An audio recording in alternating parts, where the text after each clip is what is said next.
Welcome to How You Pictured It, the podcast for creative entrepreneurs ready to grow their business in a way that feels good. Here you'll find actionable tips and tools to create the business and life you pictured. I'm your host, Kate Hyde with Dear Kate Brand Strategy. Let's get started. No matter how long we've been in business, there's always one thing that's really hard for us as photographers, and that is pricing. Today, we're going to talk about the 5 biggest pricing mistakes that I've seen made, and I've made a lot of them myself too. First, let's talk about not figuring out your cost of doing business. This is the very first step you need to take before you even attempt to decide what to charge someone. I need you to think through all of the software, equipment, utilities, education, supplies, props, all of those good things that you've used in your business and realize that they all have a cost associated with them. Until you actually calculate out all of those numbers, it can feel like you really aren't spending that much, but then it adds up super fast. And when you know these numbers, the exact cost of running your business, it makes it so much easier to know how much to charge to cover that cost and bring home an income, plus have money left over when it comes to tax time. Nobody wants to take a loss at the end of the year. Second is finding other successful photographers and copying their pricing. Look, it is easy to pull up someone's website and say, oh, they're charging $350 and I'm going to do the same thing. And honestly, it's not a good place to even start. Knowing what other competition in your area is charging can sometimes be helpful, but really you don't know the truth behind those numbers. You don't know what they are actually bringing in as an income. You don't know how many clients are booking at that rate. You don't know if they're shooting free sessions or discounted sessions. You don't know how much it costs them to run their business and what of the money that they're charging is actually profit. And thirdly, their prices and their pricing model may work for them and their ideal client, but not yours. And lastly, their pricing model just may not fit your lifestyle at all. We'll talk more about that in a minute. The third big mistake that I've seen is being afraid to raise your prices because you don't feel like you've reached the right skill level. Truth bomb. So many clients are not hiring you based on your skill. Most clients are not hiring based on skill. Honestly, clients don't see the difference in technical skill. They're not trained to look at an image and see how well something is focused, how great the light looks, how the colors are accurate or matched. They're just looking and seeing the things that catch their eye and what they like. They're also looking at your marketing, the service and the experience you provide, testimonials, and if the people in your photos look happy. Your time is valuable. The skills you do have are outside of the client's skill set, and you deserve to be compensated. Pricing really has nothing to do with skills. Number 4 is pricing in the middle. You may have heard this before, but there tends to be a dead zone in pricing. There's either the entry-level pricing, lower price, where the bargain shoppers are going to go, those who are just needing photos for photos' sake and have a budget, but still want a professional photographer.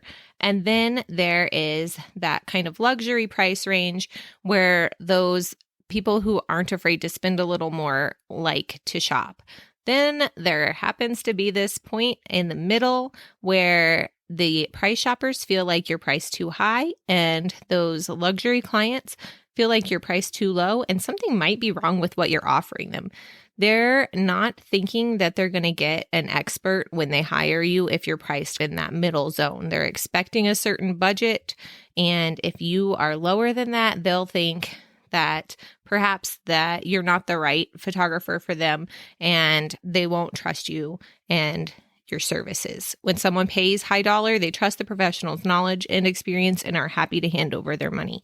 So pricing kind of in that middle dead zone is a big mistake that a lot of photographers make, especially as they start to grow and want to break free from that really low entry-level price point.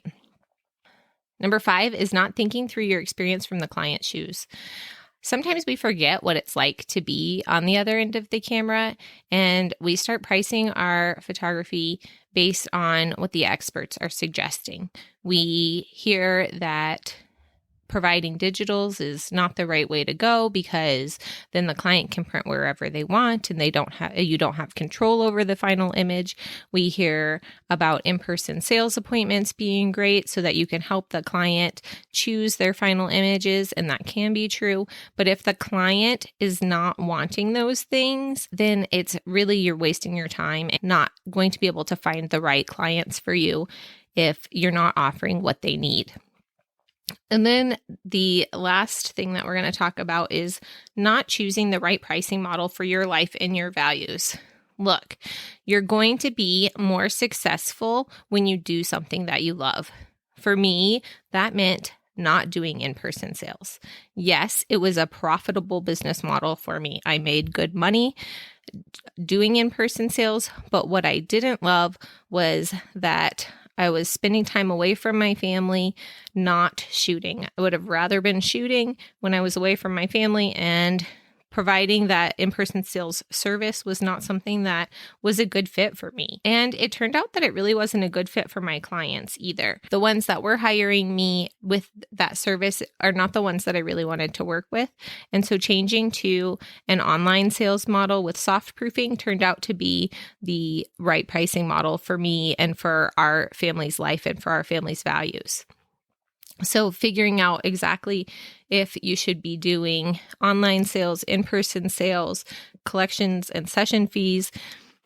There's so many different ways to price your photography business, and there's not one right way. So finding that right pricing model for you, and again, for your priorities in your life and your values, and for what your clients want, is where the magic happens.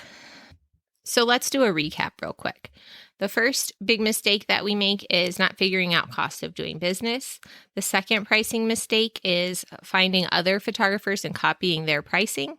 The third mistake is being afraid to raise your pricing because you don't feel like you've reached the right skill level. The fourth mistake is pricing in the middle. The fifth mistake is not thinking through your experience from the client's shoes. And the sixth mistake is not choosing the right pricing model for your life and for your values. I hope this has helped you kind of see where you can make some changes in your pricing to make sure that your business is more profitable and that you're bringing home a better income. You can find some great resources in the show notes, such as a cost of doing business calculator and a quiz to help you decide which pricing model works best for your personality type.